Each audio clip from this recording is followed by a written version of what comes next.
Hello, may adlaw mga boss. Ato na pong hisgutan karon ang about sa computation sa pag-ibig o sa PhilHealth. So, sugdan nato sa pag-ibig. Ang pag-ibig, ang computation ani, kung less than 1.5 ang imong monthly, 1% lang siya. So, 1% ang imuha, 1% pod sa employer. Mo na siya ang ikalta sa imuha. Kung pananglitan nga ako na,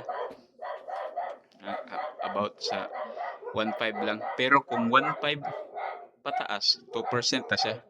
Tapos ang basihan din sa 2%, kung 10,000 below ka, 2% ang kaltas. Pero kung 10,000 above ka, ang imong multiplier kanirang 10,000. Okay? Dili siya pareha ng probable 8,000 times 2% kung below ka sa 10,000.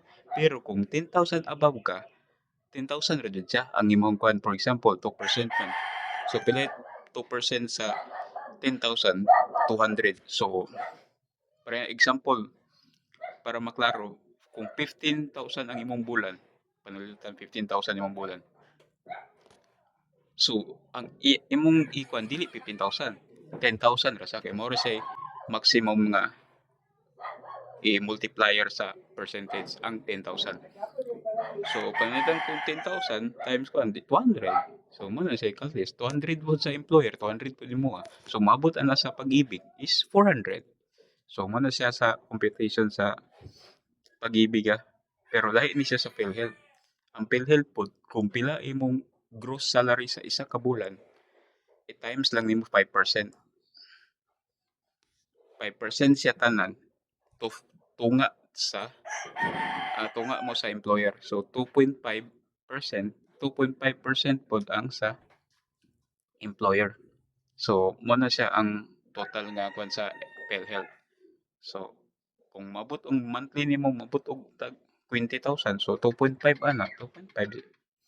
Ara so mga 500 yung kaltas mo sa PhilHealth. So mo na siya ang computation. So sunod kung unsay gusto niyo balaan, comment lang sa below. Ay mo kalimot og share para makabalo pud og uban. So may adlaw mga boss.